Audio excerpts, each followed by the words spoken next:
Mokato. It's showtime. Mokato, your number one podcast in the whole world. We talk about wealth, health, relationships, religion, and many exciting topics. Mokato. Think about it. Ladies and gentlemen, today on Mokato, how to win against all odds. We talk to the Cricket World Cup winning coach, Coach of the Year, also Coach of the Titans, Mr. Mandla Mashimbye. And ladies and gentlemen, your host, Mr. Ali Moka. It's a brand new day today right here on Moka Talk, and welcome. We are very much excited right here because I have one of the greatest sons of the soil. He is the best national coach when it comes to cricket, and also he's the coach for the Titans, one of the greatest national teams right here in South Africa. I'm talking of none other than Mandla Mashimbye. Welcome right here on Moka Talk. And but then it's great to hear it from the horse's mouth. Mr. Mandla Mashimbye, sir, who is Mandla Mashimbye in person? Mandla Mashimbye is a young boy that was born in Palabora in 1980. He moved to the farms with his grandparents for 7 years, and then he came back to Palabora after that, and then found the sport of cricket at the age of 14, and then he fell in love with it, the rest is history. But he's a God-fearing man. He moves by faith. He's always in check with his spirituality. It's something that's very important to me because I think it guides me. And also, Mandla is just a guy that wants people he wants to see people grow and become the better version of themselves. Wow, that is very much inspiring right here on Moka Talk. But I'm sure it takes a lot, to be from the dusty streets of Lulekane in Palabora to becoming one of the greatest in South Africa. I mean, you have achieved a lot. And would you like to take us through the journey? Take us through the journey and tell us how did it happen that you coming from the dusty streets of Palabora to becoming a national asset? I think it's a very good question. And I think it's important that people put God first. Amen. You must lead every dream, every journey, every goal. Everything that you want to do in life, just put Him first. You heard it right there, right here on Moka's Talk. One of the first things that you need to do is to put God first. He said it Himself, the greatest has said it. And who are you not to put God first if the greatest are putting God first? Put God first. Make Him the center of everything that you do. Mm-hmm. Because you do understand that life will always give you things that are going to make you think twice, things that are going to make you think whether you're good enough or not. But when God is a part of what you're doing, He will comfort you, He will give you the wisdom to go through and jump all the obstacles that might be in front of you. So the journey has been an interesting one. I was a player first. 2003 I got my first professional contract. And then I had a very good first season with Griquas in Kimberley. Yeah. And then I moved to Bloom, which was very disappointing. I think I played one game for the Eagles. Mm-hmm. I remember I walked out of Bloom thinking, I never thought something like this would happen to me, and the coach actually came to me the one time and he says, we need to come back next week Tuesday so we can discuss your contract. I said, no, I'm going home. And I came back home for 3 months without paying. This was 2004.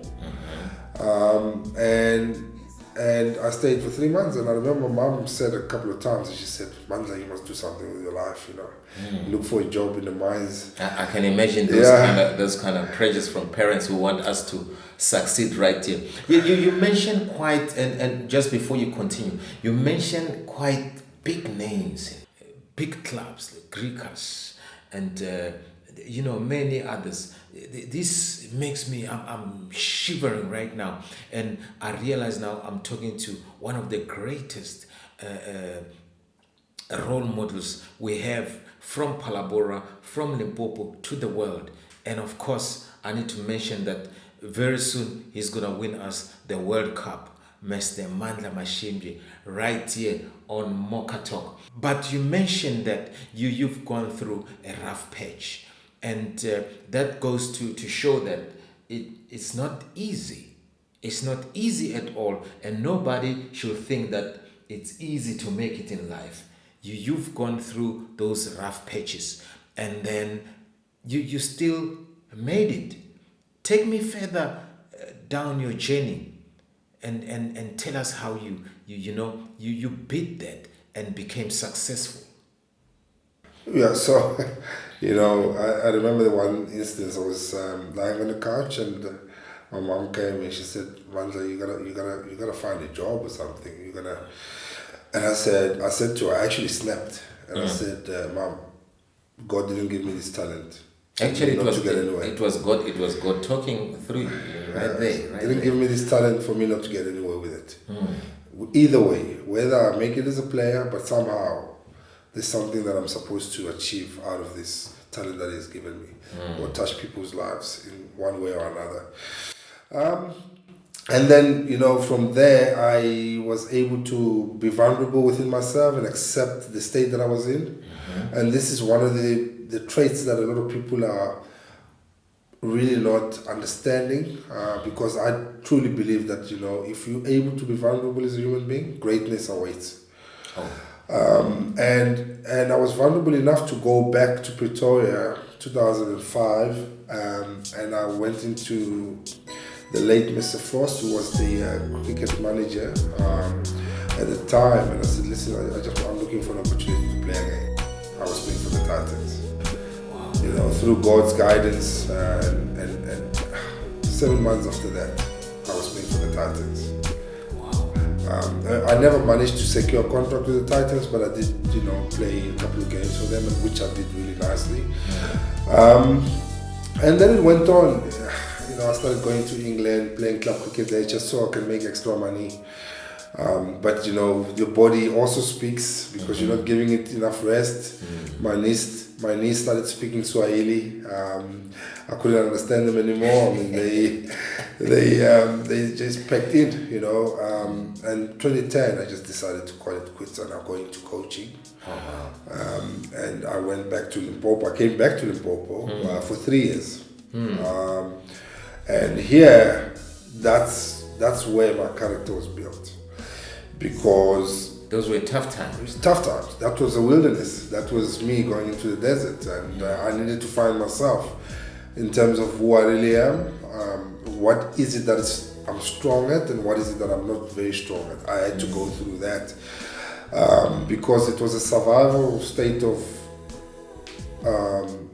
belonging, or no, not belonging, but a survival state of living. And if you're in a survival state of living, you quickly identify where you're strong, and you hold on to your strengths. And you quickly identify where you're weak, and you look for small opportunities to strengthen those weaknesses. And so you can survive. And that was it, And there's a testimony about that 3 years, because it was not all glory, there were a lot of ups, but there were a lot more downs, in terms of human behavior, in terms of how the team was playing. Man, I was a coaching manager. I was coaching the main team, I was coaching the under 19s, I was coaching the under 17 team. This is one person. In Limpopo. In Limpopo. So you were doing all that, and you were expected to perform and produce results. Yes, and produce players. I remember the one approach that I actually had was that we know that we're probably not the strongest when it comes to cricket in Limpopo, as much as maybe in Pretoria, Durban, and those places. And we needed to find what we're good at.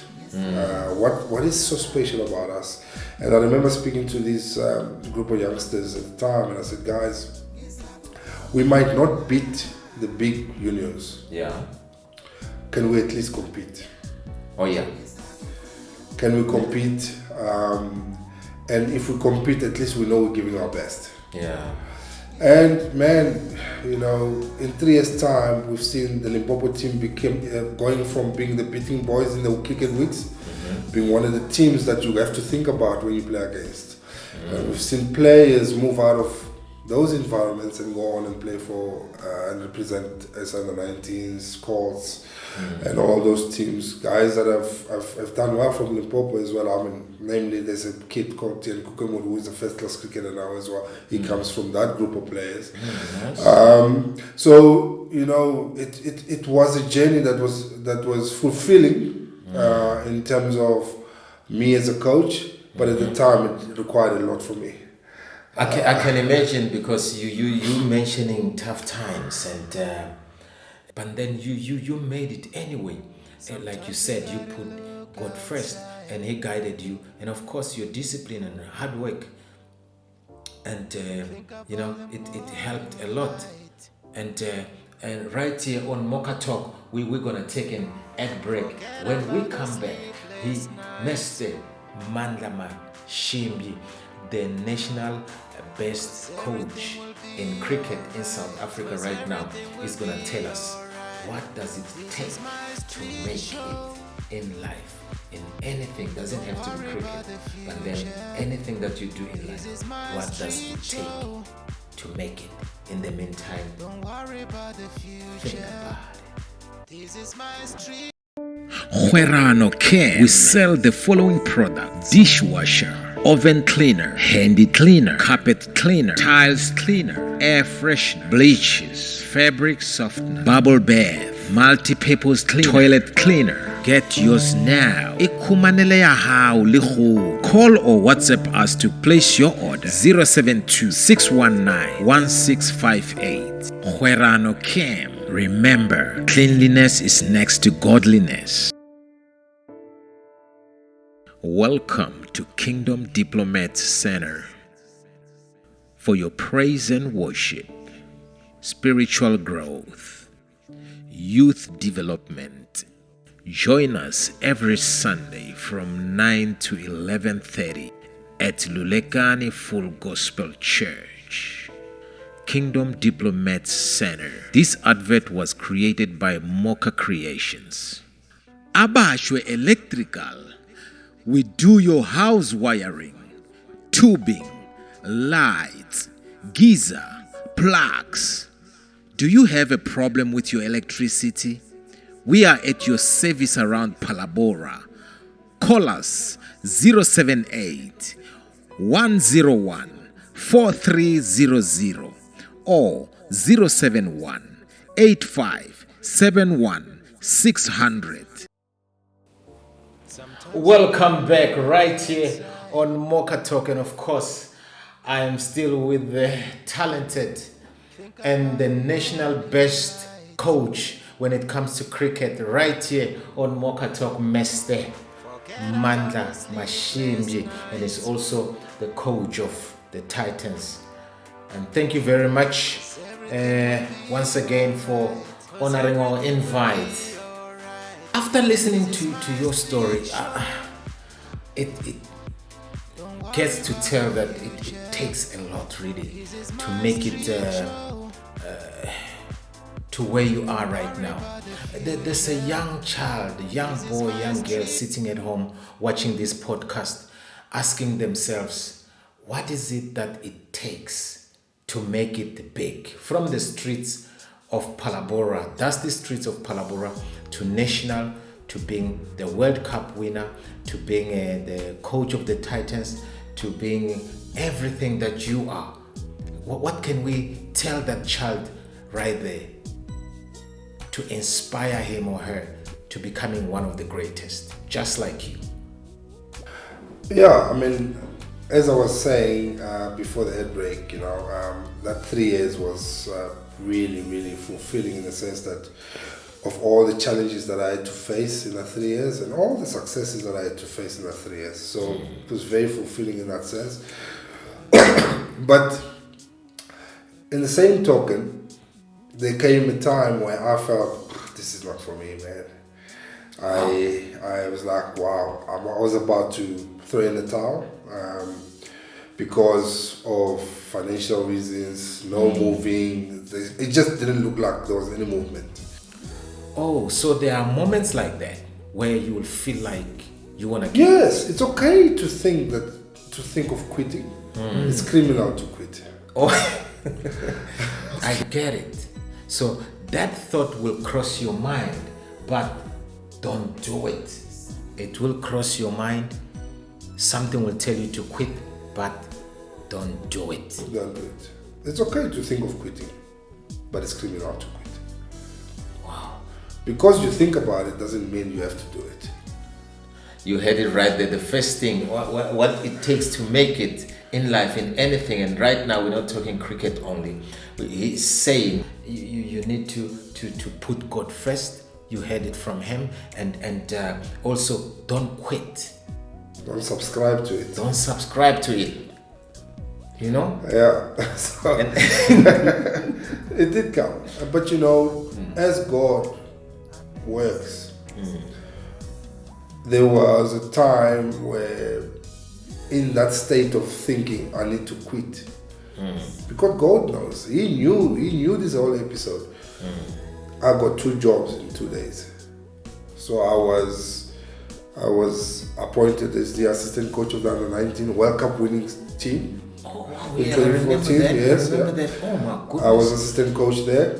And then the next day, I got a call from Jacques Ford, the CEO of Titans, saying that I've got the job to be assistant coach to Rob Walter at the Titans in 2 days. This is during that time where I was thinking, I gotta move. I gotta look for something else now. I think my mom was right.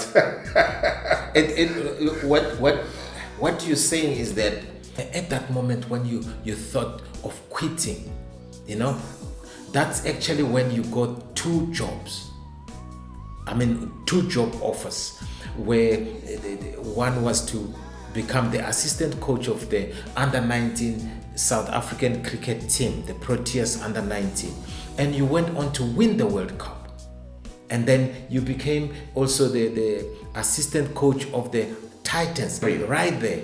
In 2 days, you got 2 jobs. Ladies and gentlemen, we're talking to right now. You are a World Cup winner with the under-19s. Yes. So I was assistant coach to Ray Jennings, who was an unbelievable coach, and I was assistant coach to Rob Walter, who's the current Proteas coach. Oh yeah. At the moment. And you go there wet behind your ears, you don't understand what's going on, but you bring your best. What is it that you strong at?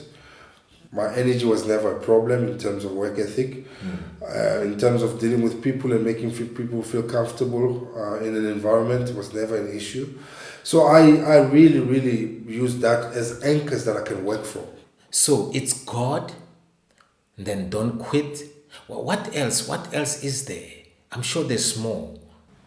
Yeah, in anything that you do in life, there's 2 things actually that I want to mention. One is, what are you willing to sacrifice to get what you want? What are you willing? So there's something to sacrifice. Definitely. A part of you needs to die for you to get more.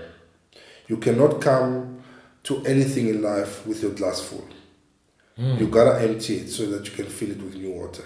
Oh, so there's something to sacrifice right here. So it means you heard it from him. There is something to sacrifice. You must sacrifice something. Something needs to die.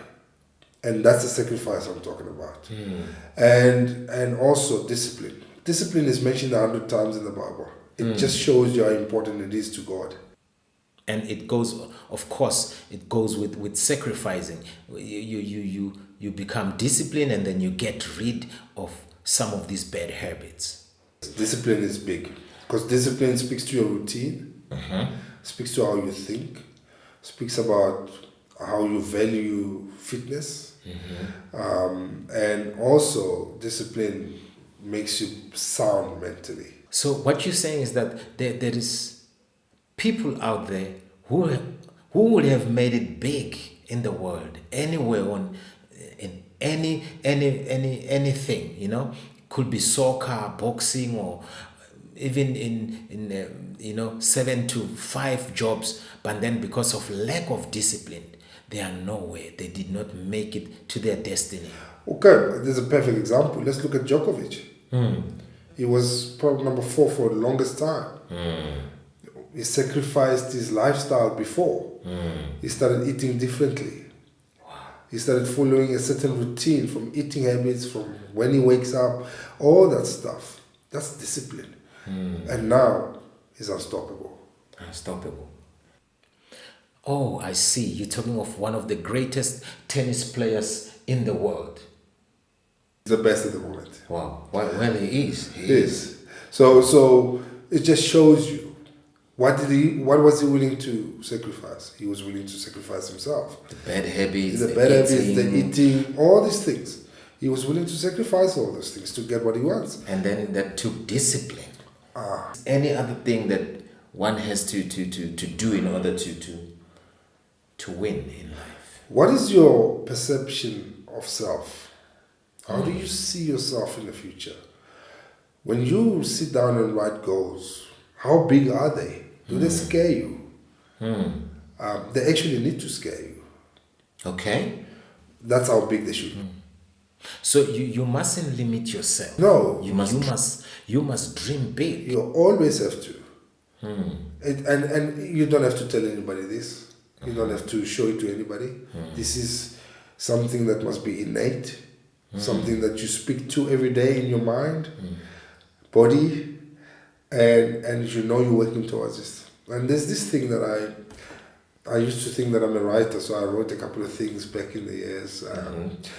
And you know, I said in that thing that I wrote, and I said, when you are able to detach from yourself and put your mind to the goal, what happens, you focus on the process, right?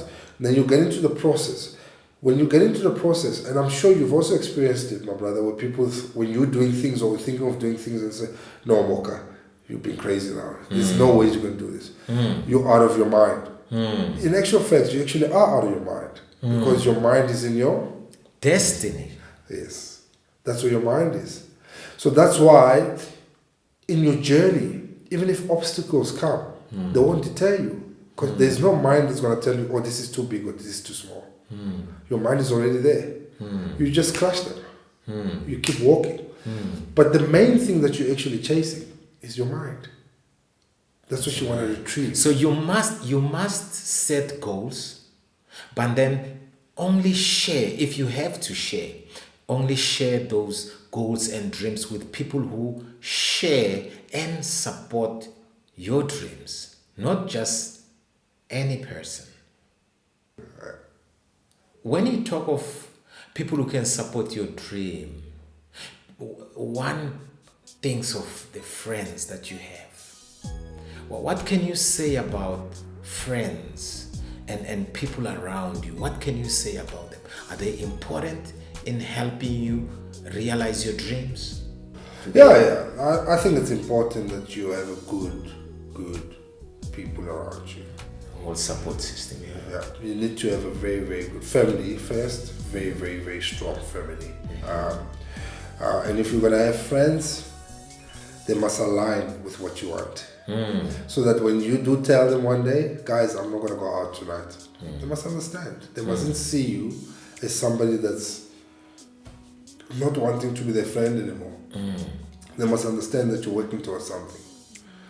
And we want to get away from this notion where you get people that are there for a season. You know. Seasonal friends. Yes. If things are good, they're there. When things are bad, they're like leaves, they fall off the tree. Oh. And it's important that, you know, my wife is not a seasonal friend. My wife is my best friend. It's your anchor. She's in and out of season with me.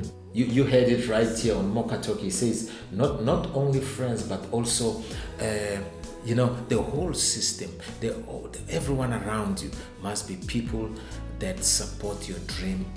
It must be a structure that supports your dream. Please don't forget to subscribe right here on Mocha Talk as you watch. Please subscribe. Intelligent words from the coach of the Titans, and of course the World Cup winner with the under 19 and the coach of the year when it comes to cricket right here on Mocha Talk. But then looking at where we are right now, which is Palabora. We have mines, businesses and all that. Do you think maybe we have to channel our funds in a way that they land in the right people's hands so that we can achieve more? And we're very much appreciative of what the mines and business are doing, bursaries and all that. But we are saying, if I had money myself as Mocha, I would give it to people like Mandla, who are already doing something, making an impact, because I know then they would help many other people, and we have more national assets from Palabora. What is your take? Do you think business have to invest and redirect their resources to the right people in Limpopo, in Palabora? Yeah, interestingly enough, I'm a product of such initiatives. PMC started it, Nice. and then Fourscore took it to another level. Beautiful. When I was 15, 16, 17, a lot of cricketers came out of that program. Myself and Nathan Balati, who probably should have played for South Africa.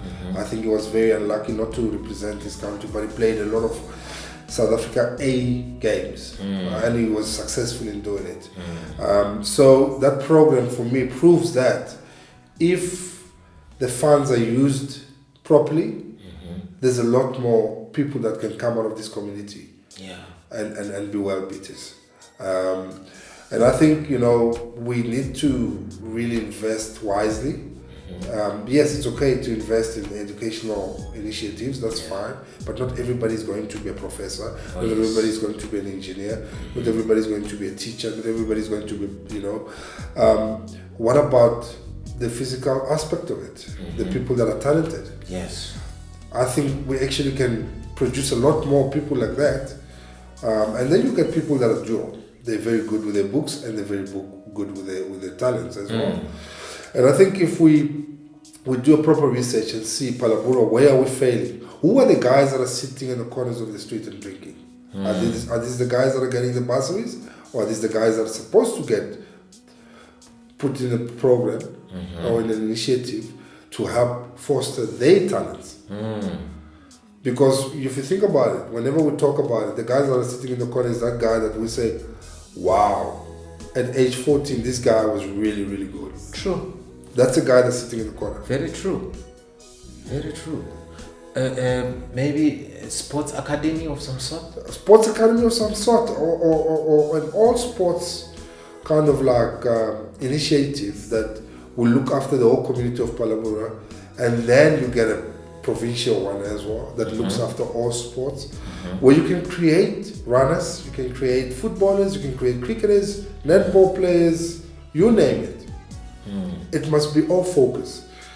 And I think now what happens is you take those players to school, you give them the right food, you give them the right mental support, and you give them the facilities for them to foster their talents. But then after, when you feel like you need to come back home, when you retire, of course, would you consider coming back to Limpopo to invest your time, expertise, and not that the sports academy will have to wait until then, but I'm saying, would you then come back and, be full-time this side and start a sports academy, or if it shall have already started, and then, take over and bring your expertise? Definitely. It would be something that I would relish to do. Other people did it for me. Why wouldn't I want to do that? The conflict comes now because I'm still growing in my trade, And I've got my own personal things to look after with my kids. You know, I need to make sure that they go to school, all these things. So it's not easy for me to say, okay, guys, I can do this, I can do that. But I think there will come a time where businesses and minds, here's a call from one of our own. Let's support this kind of, expertise and minds. If there's money out there and you feel that there can be a sports academy in Palabora, in Limpopo, here's the right person where the money must land, because we know that with his knowledge, he will definitely take our province even further. Just a question to the community, Moka, is from the point that I made, who are the guys that we're looking at sitting in the corners and drinking?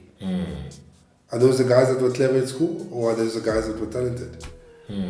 So somehow, somewhere, we're making wrong decisions in terms of how we channel our finances. I know a lot of sports people that I've played with football, because I had provincial colours in football as well, that I've played with in cricket. But because they didn't have the support needed for them to succeed and become something in the game, they end up being those guys. We want to look after a community. We need to transform it in a way that we say, okay, we are giving you all the possibilities for you to succeed in life. Yes. But at the moment, what are we doing? Focusing more on... Fosco did that for me. I'm here because Fosco started that dream for me. It ignited that fire. Thank you, Fosco. You've mentioned something when you said a child sitting in the corner right now most probably would have been one of the greatest if we had the right support system, and would have been a Bafana player. National asset. And we have a lot of talent right here in Palabora. We do. We just have to channel the monies to the right hands. I have to ask you this. Do you talk to your homeboy, Dale Stein? Yeah, when we meet, he's in Cape Town now. He's based in Cape Town now. Okay. But he's busy. He's in the IPL. He's in the other leagues around the world. So he's really a busy man at the moment. So whenever we meet, we do have a chat. Is there any other thing before we can say goodbye to our viewers that you want to say? No, I think I've said a mouthful. And I think I just want to say thank you for the opportunity. I really appreciate it. I think Amen. this talk can grow from strength to strength, and I can see your goal of doing this talk is to uplift, and inspire the community of Palabora. Most definitely. And I just pray to God that He gives you all the wisdom and the guidance for you to do this, and hopefully you can inspire even more people. Amen. Ladies and gentlemen, right here on Moka Talk, one of the greatest in South Africa, Mr. Mandla Mashimbye. Any means, as we wrap up, any means of contacting you if businesses want to contact you and hear your dreams and want to support your dreams or utilize you? Yeah, I've got some handles. I've got Facebook under my name, Mandla Mashimbye, and I've got Twitter, Mandla M80. I've got Instagram, Billis80, and I've got TikTok, which is under my You're site. on TikTok? Yeah, but Okay. I'm not very active. So you're moving with the time. Let's follow him on Facebook. I'm one of the first people to congratulate him when he won the Coach of the Year. Right there on Facebook, I follow him.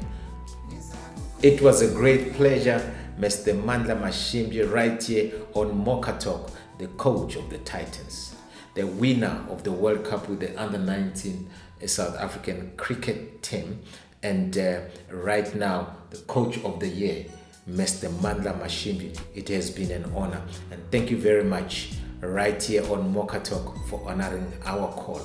And as we always say right here, thanks for tuning, subscribe, and always think about